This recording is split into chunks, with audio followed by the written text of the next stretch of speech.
of the conference. So we are now ready for the second plenary session today on electricity market design. And I will take 5 minutes of your time to sort of introduce the speakers and the topic. So the idea is that in liberalized electricity markets, that all the coordination between different actors in the market should happen through the market. So it means that firms need to decide on their investment, the dispatch decision, production decision based on price signals in the market. And those prices, they need to aggregate all the information of all the market participants in order for those decisions to be socially optimal.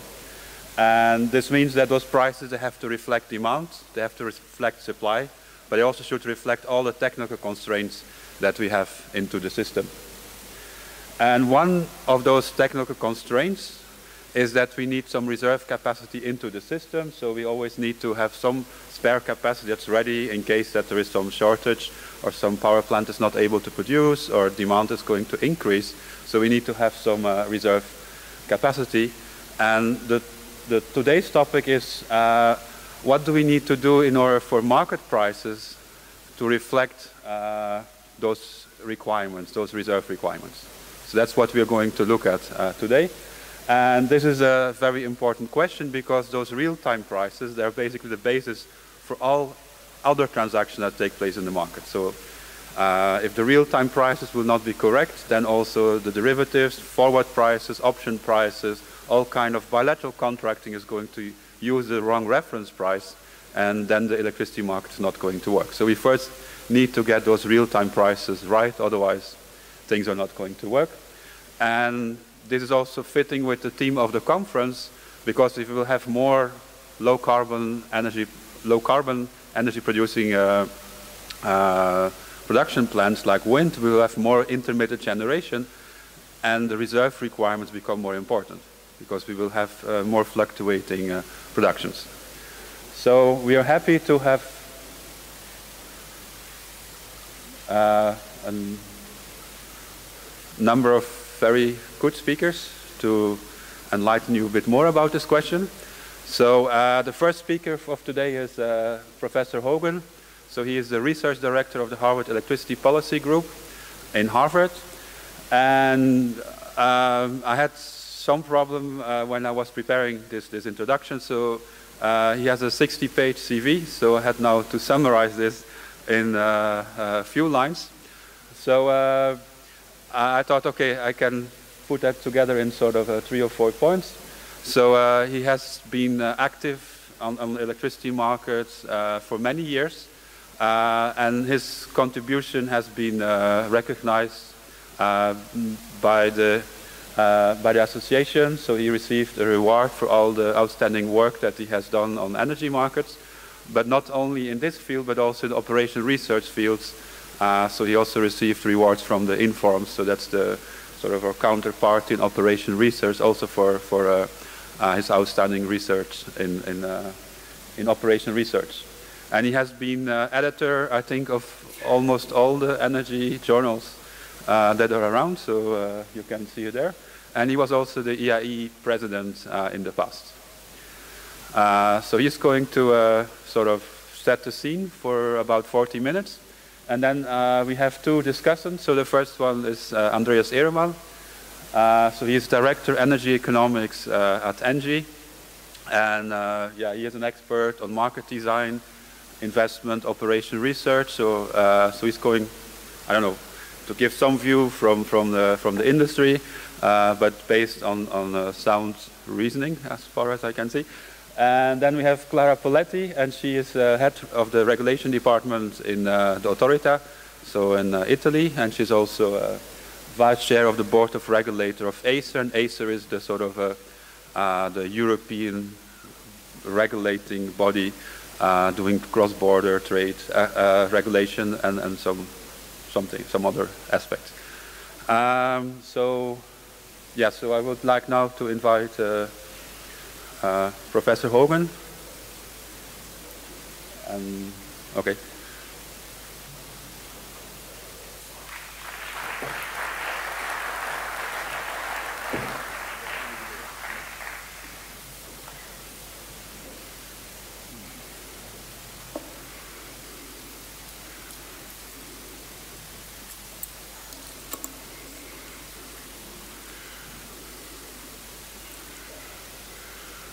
So thank you very much, Bert. It's a great pleasure for me to be here at this meeting of the International Association for Energy Economics. I'm obliged, as always, to say that I don't speak on behalf of the Harvard Electricity Policy Group, but I'm here to express my own opinions and views on the topics which I've captured in a larger heading here about electricity market design and the green agenda.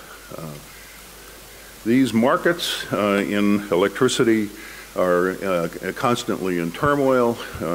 I was asked just before the start of the session how things are going these days, and I characterized it as I feel like I'm in a constant race against chaos. And I'm not sure that I'm winning this race, but that's been going on for a long time.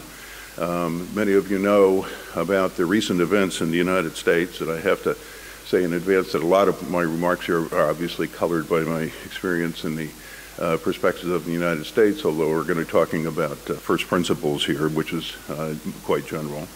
But we had the event of the new administration and President Trump proposing that the Federal Energy Regulatory Commission adopt policies to maintain coal and nuclear plants that were basically losing money in the energy market in the United States. We had a Federal Energy Regulatory Commission with a short deadline to make a decision. They had mostly new appointees that had been appointed by the Trump administration, and the regulators voted 5-0 that the proposal that came from Secretary Perry and from, obviously, with the support of President Trump was not going to go forward because they think it was consistent with their authority to do that, and there wasn't any justification for it. But they did in the process say that one of the things that they were doing, which would address the same sets of problems, was to work very hard on improving price formation and market design as part of their constant processes. And they made reference to this study that I've given on the cover here from PJM, which is proposed enhancements in energy price formation. So I thought that was a great development because I was trying to help advance this price formation improvements, and we're going to talk a little bit about that. But then we had last week a leaked memo from the National Security Council in which the same proposal that had been made before was now going to be made under the Defense Production Act as a national security issue, and we'll see what happens. But as the press secretary said, Secretary Sanders concluded President Trump has directed Secretary of Energy Perry to stop the loss of these three resources and looks forward to his recommendation. So the turmoil continues. I'm not here to tell you whether the Defense Production Act, the legal foundations are going to support this, but the debate is certainly going on. At the same time, we have this overlay that we've heard much about here, that our various journals have published issues, symposia on, written papers. I captured another one here that was just recently from Springer, but it was, I like the title to capture the idea, which is the arrival of large volumes of renewables and questions that get raised about are these fundamentally different? Will increasing levels of renewables require fundamentally new approaches to electricity market design? And that confronts many things in the United States, the Clean Power Plan discussion that we had, and the growing subsidies that are taking place in various states in the absence of the Clean Power Plan. And it leads to this question is what is wrong with the existing market design fundamentals? And this is a large-scale problem around the world, but certainly in the United States.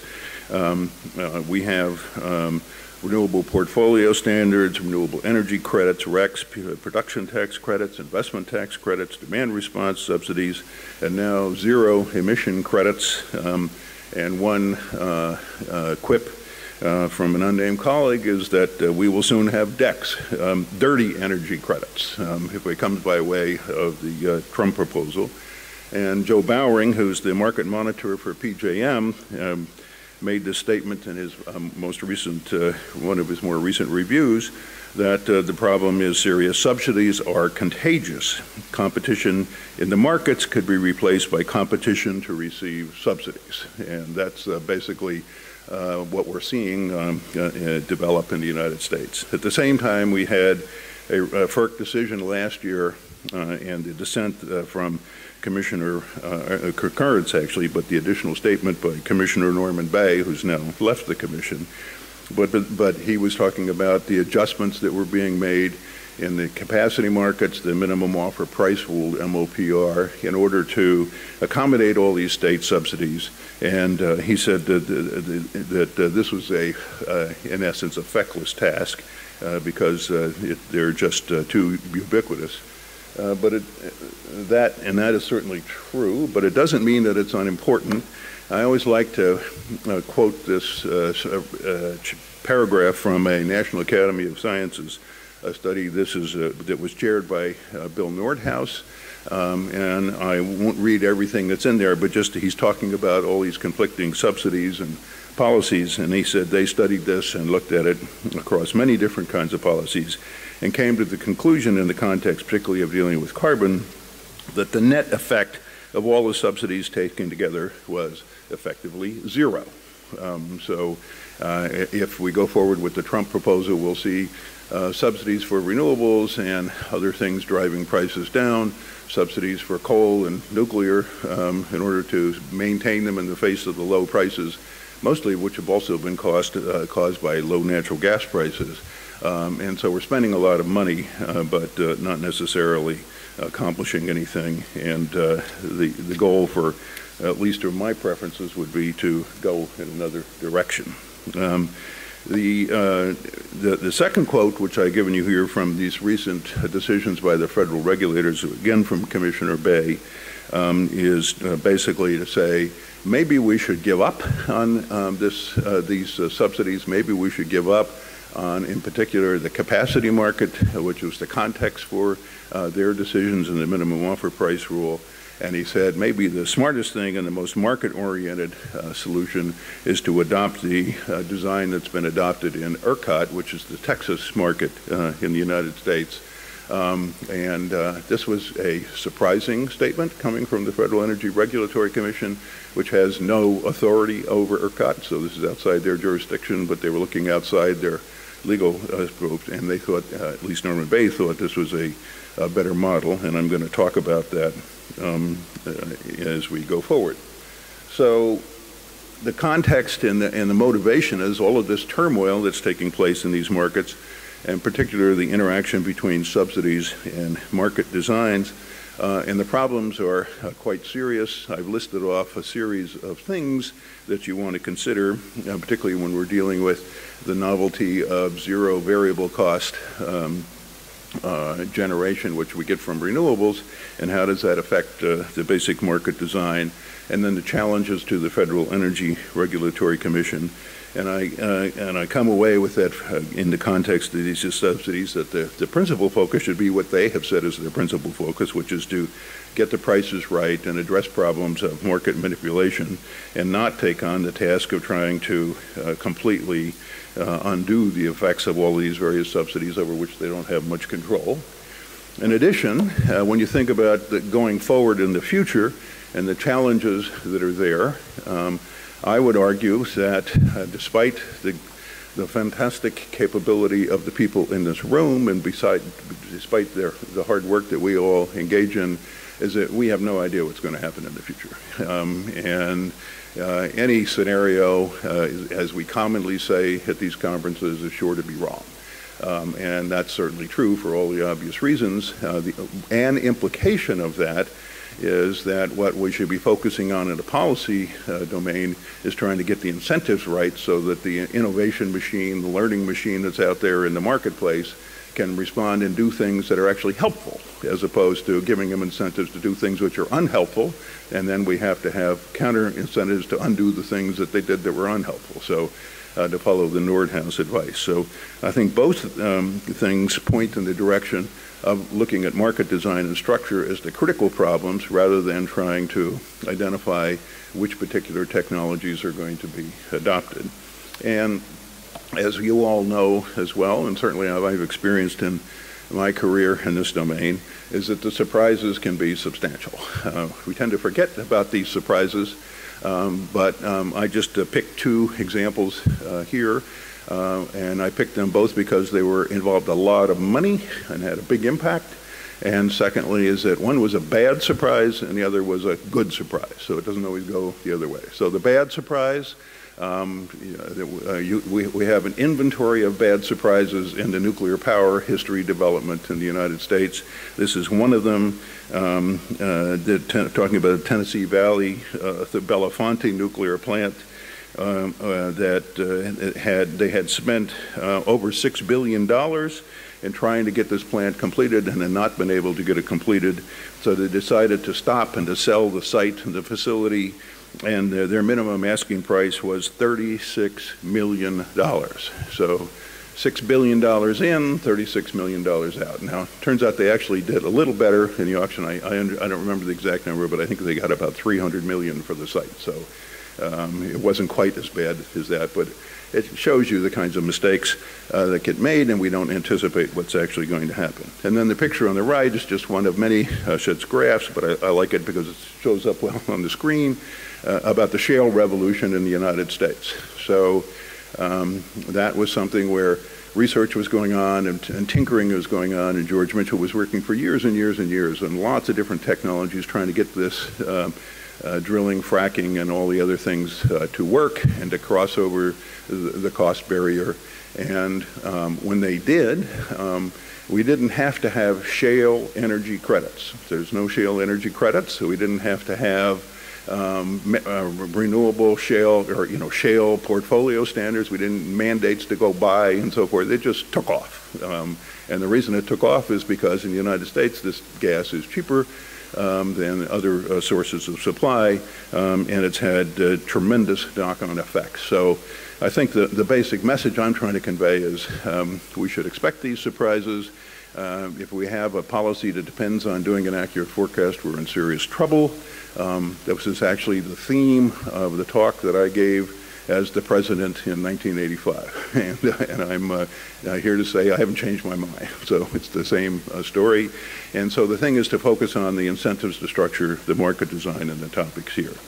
And in the electricity case, when we go back to the fundamentals and try to understand what needs to be done, we go back now to the work, which actually two references which I often cite. One was the Markets for Power book by Paul Joskow and Richard Smolensky from the early 80s. And the other was the Schweppe et al. Book on spot pricing of electricity, which were, I thought, addressing the fundamentals that were critical. And I extracted a sentence from Joskow and Smolensky, which is, the practice of ignoring the critical functions played by the transmission system in many discussions of deregulation almost certainly leads to incorrect conclusions about the optimal structure of an electric power system. And so they were raising this issue of understanding how that necessary monopoly of the transmission, the high voltage grid and so forth worked, had a big impact. They did not have a solution to this problem. They pointed to the problem. They said, this is really important, but we don't know what to do. And then you have later this book and papers by Schweppe and all on spot pricing that we're all familiar with, but which I'm going to summarize the sort of the basic lessons and messages about that. And the principles that evolved in these discussions. So one of the things about the fundamentals of the design is that I'm a firm believer in the principle that you want to integrate market design and system operations. So if the market design is not consistent with the system operations, if the prices that you obtain don't support the solution, you're in trouble, and that's a mistake. In the context of applying the ideas from Schweppe and his colleagues, the bid-based security constraint economic dispatch is the critical issue with locational prices and financial transmission rights. And then there's a series of other things that are going on that or improvements that we may have a chance to talk about somewhat later. But that basic picture on the right captures the insight from Joskow and Schmalensee, and certainly in talks that I started giving shortly thereafter, which is that when you look at the electricity system, which we thought of as vertically integrated, but parts of it could be competitive, and then you could separate those things out. There were actually two critical necessary points of access to the infrastructure if you were going to have markets operate in any way. And one of them was obviously to get connected to the high voltage transmission grid. This is not a complicated idea, and so that's pretty straightforward. What wasn't so obvious at the time, and still isn't in many cases, is the notion that there's a monopoly, a natural monopoly, in coordinating the operations in ways that have to be done in order to preserve secure operation during real time. And that's the system operator, what we started to call the Poole Co at the time, which adapting the name from the UK approach to this problem, and then has evolved in the United States to be called regional transmission organizations. And as Bert said in the opening, the critical first focus for this is surprising if you think about the capital-intensive nature of the electricity industry, but I think the evidence is quite clear, and I certainly believe it personally, that if you want to deal with this problem of the electricity system, then the critical action and the focus should be on the real time. And that's what you have to do first, and then when you figure out the real time, you can step back and you can go a day ahead or 4 hours ahead, and if you do 4 hours ahead, then you can step back and do a day ahead to the 4, but you have to make those internally consistent. But the place to start with the design is not day ahead, 6 months ahead. The place to start with the design is the last few the minutes or seconds of operation in order to make sure you have a system that is actually compatible with that.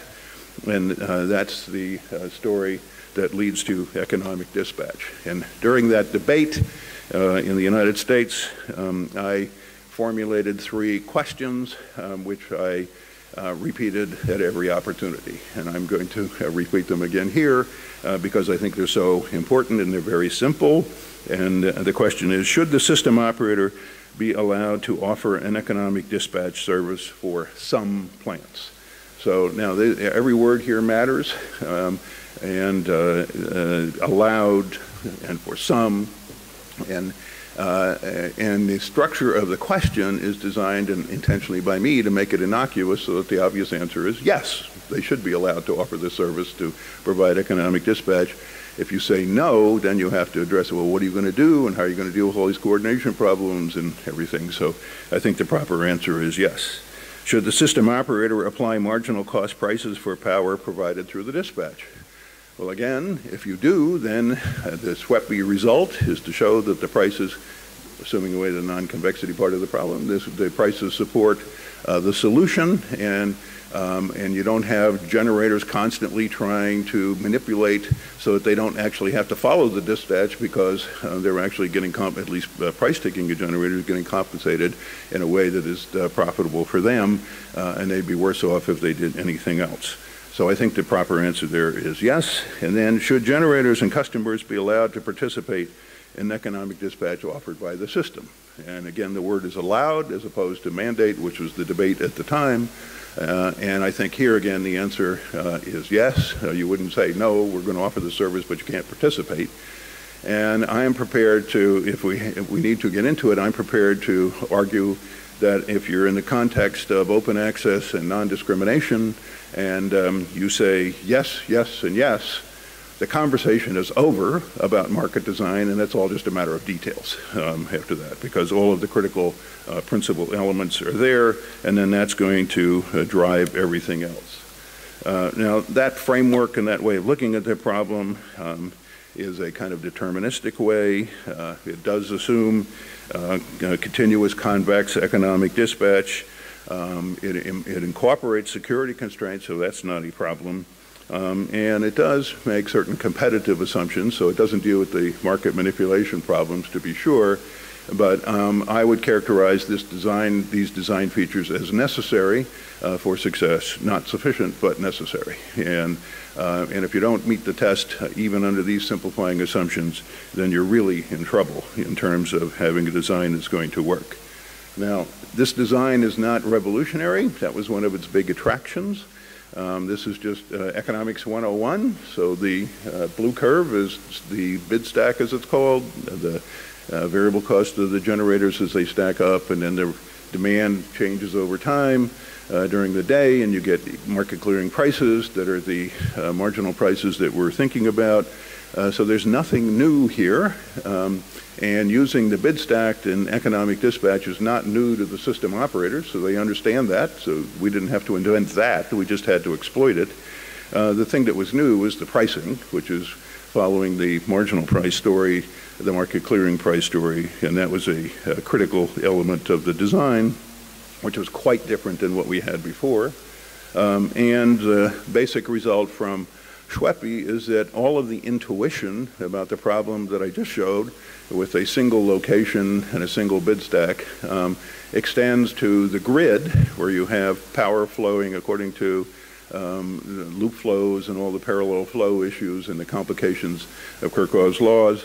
All of that can be captured within that framework, especially in the DC load approximations, and the prices that fall out of economic dispatch are the locational prices, and importantly, that the complicated question about what's the opportunity cost of transmission, what's the price of transmission in the short run, is answered immediately, and you can do this either mathematically or just by analogy, and the analogy is simple, which is transmitting 100 megawatts from A to B is functionally identical to selling 100 megawatts at A and buying 100 megawatts at B.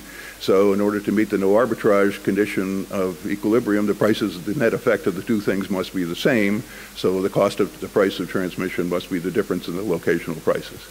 Now, I just repeated that argument here and summarized it in 3 minutes.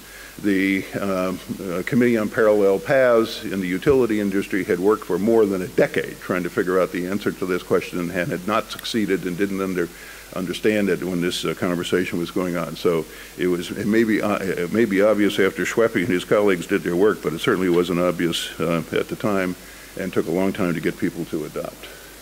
And then if you have this real-time story, as I said, then you can go forward.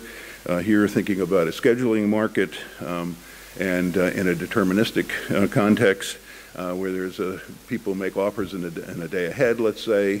We solve the problem in the day ahead, and then those become effectively financial contracts that are settled in the real time, at the real-time price. Now you can think about it as gross or net, it doesn't matter, but that approach and recognizing that if you had the real-time priced correctly, you didn't have to worry about all these things in the day ahead about do they really have the power, can they really balance it, are they really producing it, it's all irrelevant because it's all going to be taken care of. They have the right incentives, they'll bid in, and then the settlements will take place in real time, so we don't have to spend a lot of time chasing angels on the head of a pin about who has actually what, or finding out why the wind guys are not bidding in day ahead and all that kind of thing that actually happens. And secondly, and very importantly, was the recognition that we can include what we call in the United States virtual bidders, so people who don't have power plants can participate in this day-ahead market, and they get a financial contract, and they settled it at the real-time price, and that increases liquidity and has all kinds of advantages. This is important because the day-ahead and the real-time are not the same thing. I was invited to a meeting a few years ago in Newark. So I went to Newark and I picked out Newark Bay, which was one of the PJM points. And the meeting, I took the previous month for the meeting, and then I just plotted the daily price, the hourly price in the real-time market versus the day-ahead average over the month. And the point is that the day-ahead price that would be based on the expected value, which would therefore be the day-ahead, the real-time average price, captured very small part of the variance in the system, and you get these huge deviations that take place across the system. I've subsequently done the calculation for every location in PJM, and the answer is the day-ahead variation captures about 20% of the total variation. And so if you go through that, the total welfare impact of those variations. So having the real-time price is really different than having the day-ahead price, and it makes a huge difference in the incentives and the way people operate and all those kinds of things. One of the challenges that we're still wrestling with in the United States in this design story is the connection between day-ahead and real-time. And I wrote about this in the context of virtual bidding. You'll hear more about this later, but the argument which I made, which I believe is true, is that we don't have a very good explanation of the connection between the day-ahead and the real-time. And I've sat in meetings at the Federal Energy Regulatory Commission where people would say things that, in retrospect, I realized weren't true. And so I made up an example, which I won't go through the details of this example. You can work it out. It's very simple. There's no tricks. There's no non-convexities. There's no nothing. Very simple. But it has the following characteristic, which is in the context of virtual bidding, is it says that the day-ahead price equilibrium is the expected value of the price at the locations in the real time for all the prices. And this example conforms to that condition. And everything else is different. So the day-ahead power flows are different than the expected value of the power flows in real time. The day-ahead transmission constraints that are binding are different than the transmission constraints that are binding in real time. The shadow prices for transmission constraints are not the expected value of the shadow prices for the constraints in real time, and so on and so forth. So the only thing that actually equilibrates under this theory are the prices, and which is what was designed for. But all the other things that people are claiming about this turned out to not to be true. And this has turned out to be a big problem because people have been attacking virtual bidding because they say the day ahead, it's causing the day ahead transmission flows to be different than the transmission flows that are actually occurring on average in real time. And the answer is yes, that's what it's supposed to do. I mean, that's all part of the design feature. It's not a problem, but we're getting regulations adopted in order to correct this problem, which is not a problem. So we end up with this structure, which is, and here it's again in terms of day ahead, but you could have multiple stages. There's nothing unusual about that. And there's two things going on here, which is the scheduling day ahead, and you have to deal with startup issues, the pricing, and then settlements against the real-time prices. And then in parallel, we have these financial transmission rights, which are importantly settled against the day-ahead prices because the dispatch from the day-ahead creates a new set of transmission rights that substitute for those that are going to be settled at the real-time price. So you can't double up on it and have them go through in real time. That's just a little design feature that sometimes is confusing. So that's the basic structure that evolved. This was a battle in the United States. It's a battle still in other parts of the world.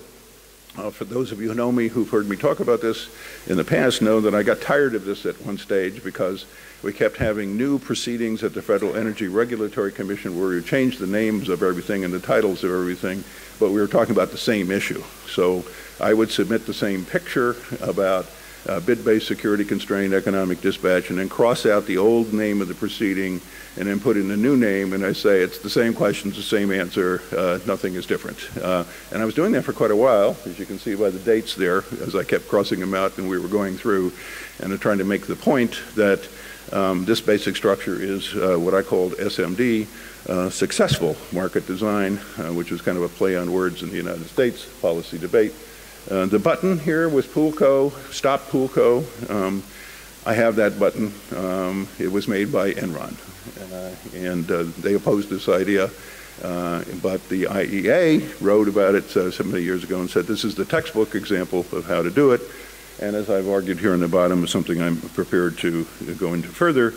This is the only model that can meet the test of open access and non-discrimination. So if you're not doing this, you're not providing open access, or you're discriminating somehow because you have to. So this is the only one that's going to be consistent. And it eventually, not every place in the United States started with this, but now all the organized RTOs in the United States have this model. Ontario's discussing more in Canada, but that's not complete. What's very important is the picture on the left-hand side here, which is the Western energy imbalance market. So if you know anything about the politics of the United States, you know that all of those people in the states that are not California feel different than California. We're not California, they're California, we're not California. We don't want to do what California does. We're not going to go to California. And besides, if we did that and adopted the RTO model, we'd be regulated by the Federal Energy Regulatory Commission, which we don't want either. And so they have been resisting this idea for a long time. And now the problems of renewables come along, and things are fluctuating too fast, and the system is now showing much more variability. And so the scheduling models and the long-term practices they used are breaking down. And so the solution, which has been adopted by many of these regions, is to join the California Independent System Operators real-time balancing market, the energy balancing market, using bid-based security constrained economic dispatch with locational prices. But it is not an RTO. Okay, so, and you have to say that very importantly because they don't want to become an RTO. And it keeps expanding and expanding and expanding. There's a lot of debate now about what the design of that market should be. I'm happy to talk about that more later. But the fact that this is happening and it's being driven by renewables is an extremely important point, and I'm happy to elaborate on that as well. So what if we have a lot of renewables? Well, I did the thought experiment here for you, and I took that previous graph, and where I remember I had the blue bid stack, and I said, suppose we had 100% renewables. So that's the green supply line in this picture now, which is, it doesn't cost anything to use them until you hit the capacity at any particular moment, and then demand shifts in the same way as before. And now my question is, from the point of view of first principles of economic analysis, how has the answer changed? And the answer to my rhetorical question is, it hasn't. So it's the same story. So you should price at marginal cost, which is zero lots of times, and then you hit the scarcity situation, and you should price high, and in equilibrium everything works, and so forth. But it does say, and when you think about it that way, you realize, it does say something important, which is nothing fundamental about that design that is changed by the arrival of renewables. What is important is that the scarcity rent, the scarcity price, becomes the whole story, rather than a problem at the margin that we're trying to deal with that we haven't done with so well. So trying to deal with that scarcity price becomes the real challenge. And we've been working on this, I've been working on this for a number of years. This is a graphic which I made up in conversation with the system operators at the California Independent System Operator, where I was asked to come and talk about capacity markets, and I said I would do so under one condition. And the condition was that we would get all the system operators in the room and we would lock the door. And then when we lock the door, we would say, all of these capacity market studies say, we couldn't possibly have an energy-only market, so we must need a capacity market. But they never explained why that was true. And so I said, what would an energy-only market look like if we could put it in place? And we went through, in the first day, their reaction was, you're crazy and we can't do this. But we eventually got around to a deficiency in the market design that we had, which is that we were taking operating reserves as somehow fixed and as an afterthought. It was always there for every system, but if you're optimizing in the dispatch, the prices will fall out in a natural way. But it wasn't true that the value of operating reserves was, the demand for operating reserves of the value was always fixed, but rather that if you took the energy demand as the black line and you had a red line to represent the story of operating reserves, when you were at very low levels, you'd be willing to pay a lot more for operating reserves, and when you had higher operating reserves, you wouldn't want to pay so much for them in the standard economic way. So we drew this little picture and then pointed out that if we had such a demand for administrative, to be sure, but a demand for operating reserves in the short-run real-time market where it's much easier to implement, then you would get, with co-optimization, the scarcity price would also enter into the energy price in a natural way, and when the system wasn't scarce, you would get the energy price based on the variable cost of the most expensive one running, but when you got tight, you'd get the scarcity price added on, and things would be quite different. Well, at the end of the day, the operators said, this might work. From that day forward, it took about 9 years to get to the next step. But I'll skip some of the how we derived it, but just to say that there's a story about contingency reserves and all of these kinds of things. But you get a shape for what the operating reserve demand curve would look like in the context of n-1 contingency, loss of load probability, and value of lost load stories that looks like this. This has actually now been embraced in Texas. So in Texas, 4 years ago, they made a policy decision, even though there was a forecast of resource shortage, they were not going to have a capacity market. That was the first decision, and the second is that they're going to adopt this operating reserve demand curve, and they adopted the operating reserve demand curve, and the first thing that happened temporarily was the capacity shortage went away.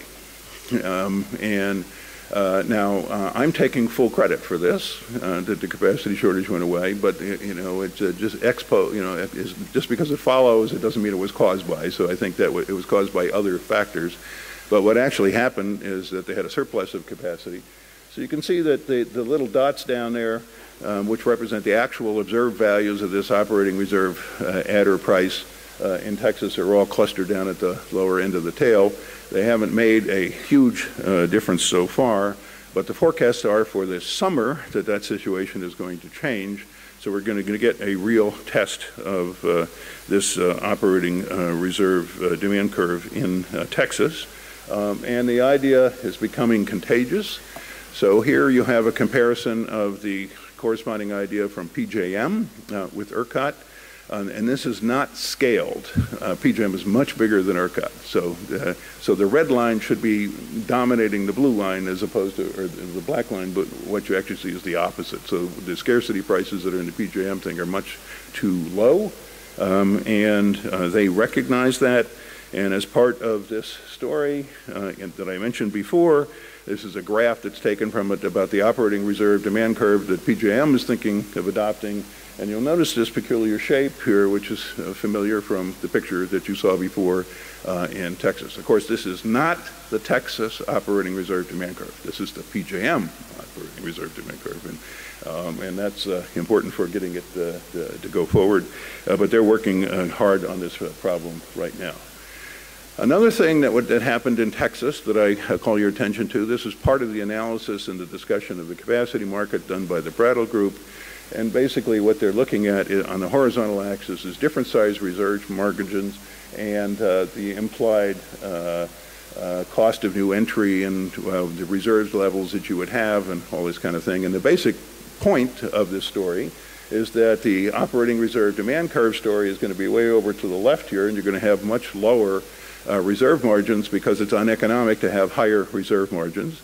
And if you want to have higher reserve margins, then you have to have something like a capacity market or something to supplement what's actually happening.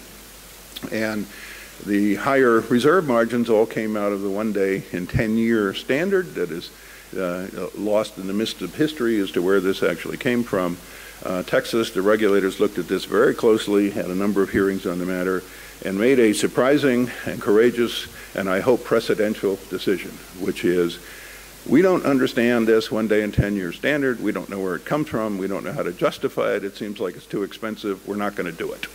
Okay, so they just dropped it. And so they're not enforcing it anymore, and they're following the operating reserve demand curve, and we'll see how that goes when we go forward. I'm hoping that's a contagious idea, which is going to spread elsewhere. The other subject, which I'm not going to I'm going to skip over this, but I'll show you a couple of slides on it, is about capacity markets elsewhere. One of the things that folks in ERCOT did was study these very carefully and came to the conclusion the experience elsewhere was not happy, and so they didn't want to repeat those mistakes. Evidence of the problems has been in the discussion over the last few years of people paying for capacity that doesn't show up when you need it. And then this is the pay for performance problem. And so they've adopted now a penalty system. If you don't show up on the days that are needed, you have to pay these big penalties. But the penalties are designed in a very contorted way so that they don't affect the energy price. So we're going to have, and this is just coming into effect now, we're going to have, it will happen because of the structure of this. We're going to have a situation where some generator is going to be paid $5,000 for megawatt hour of electricity that it's providing, and across the street there will be somebody heating their swimming pool and paying $75 a megawatt hour for the electricity that they're taking out of the system. That's the structure of this pay for performance rule. I can explain why it works that way if you want to. But what it tells you and what it tells me is that you still need some, even with the capacity market, you have to have some kind of scarcity pricing story in the real time. Otherwise, you don't get the kind of performance that you think you were buying in the capacity market. And why don't you just go and use the operating reserve demand curve in the first place, and then you wouldn't need to pay for performance story, and all that kind of stuff would just go away. So it would be much simpler.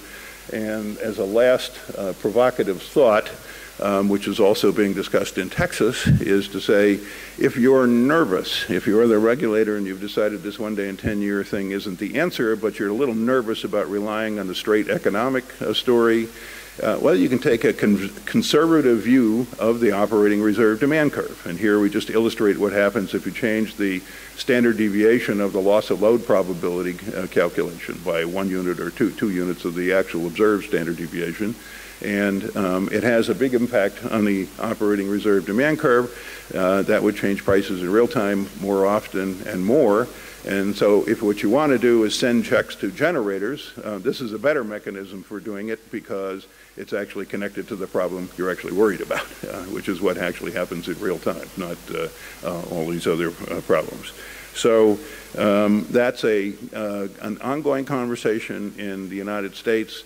It's slow moving, and then the chaos that comes from these other subsidy proposals all over the place is kind of overwhelming it. But if I had my preference, I would agree with Norman Bay, the former commissioner, who said it would be wise for all the other RTOs to basically go in the same direction of the energy-only market as they've adopted in Texas. And then in the paper that'll be posted, I assume, and people have access to, there's a lot of other topics in earlier years that are related to this that I didn't have time to talk about here, but I'd be happy to address later.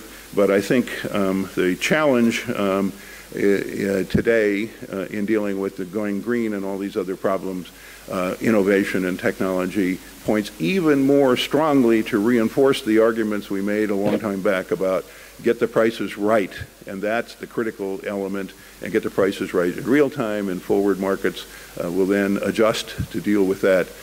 If you don't do that, you're in trouble, and you're going to create all kinds of other problems. That's necessary, getting those prices right. It's not sufficient. There are other issues like the non-convexity issues, but there's a lot of work to be done there in understanding how all of these things interact, such as virtual bidding and related topics. So thank you very much, and I look forward to the discussion.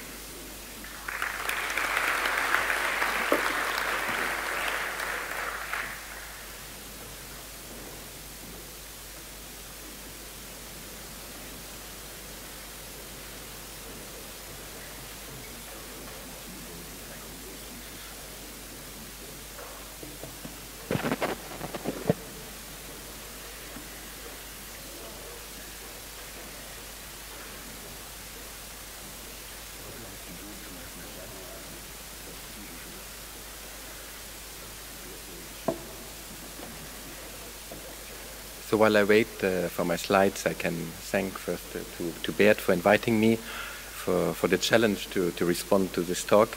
So I will not be as fluid, but you will see. So I will start by responding to electricity market design and the green agenda by first defining what I mean by, or at least what I personally understand by the green agenda. I should also add that also these are my personal opinion and not necessarily the one of Tractebel Engie. So when we talk about the, When we talk about the green agenda, I think there are four things that one should take into account. The one thing is we have received clarity on the policy side on what is the objective of where do we actually want to go. We know that at some point in the future, maybe by 2050, the power system is supposed to be fully decarbonized. So this is just the result of an energy mix that we did for decarbonization calculation. So it's wind, PVs, a bit of storage. The difficulty is not that in the moment. The difficulty is a bit that the pathways to get there are a little bit unclear. And in fact, those pathways include uncertainties that are inevitable, like innovation in some of the technologies, but they also include policy interventions in how to get there that are sometimes a little bit random, sometimes they are a little bit coordinated. That includes closing down plants here or there, maybe fostering one technology over the other, things that make it quite difficult for investors to actually plan for that pathway, essentially not relying on something like the EU ETS or in fact to work on other forms of interventions. Now once the system is highly renewable, we have the fluctuations year over year. That's very similar to what we see today in hydro-based systems. It's essentially 1 year, like a bad wind year, where a lot of the other units earn the entire cost of investments over maybe 10 years. So that kind of recurrent annual uncertainty, that's the part where the hedging actually is most valuable, and usually it can deal with that. So I will not speak about that third box on the bottom left. The one thing I will speak about most is a bit the stress on the short term. Our ability to forecast wind is still not very good. So these are like results from rolling forecasts of RTE, always for the next 24 hours, updated every hour. And in fact, what you see from here is like the last line on the very right is like the moment of delivery, and the hour before, I don't know if I can point with it. Like where you have the age 23 is the moment of delivery. In that moment, uncertainty obviously has disappeared, but already 1 hour before, there's still a substantial error in the forecast. And if you go 3 hours ahead, essentially we know very little. So in fact, working on a day ahead dispatch for the real time becomes less and less reasonable, and to have a good real-time market becomes more and more important, because the errors that we see here are substantially bigger than the errors that we saw in the past with an outage of a plant in the last moment. So that's a bit the scene for me. So I will try to respond now essentially on three aspects on the discussion of the previous presentation. The first one is a bit the clarification between the US and the European design, because obviously the standard market design, or the successful market design, I think we understand very well, but it is quite far away from where we start from. And I think it's important to keep that in mind when we discuss about individual elements, because essentially we have to change a lot of things potentially in one go. I will speak a little bit about system services, about ORDC, and finally I will speak a bit about the role of efficient short-term markets, and if that is really enough. A lot of what I will say will focus on hedging, on financial markets, and on the way we deal with uncertainty and risk. So I'll start with Europe versus the US. Obviously, the first thing is, when we speak about getting the price right, we need to understand which price we really talk about. And a lot of the discussion in the European target model has been about day-ahead prices, while I think the US has always started the discussion from real time going backwards.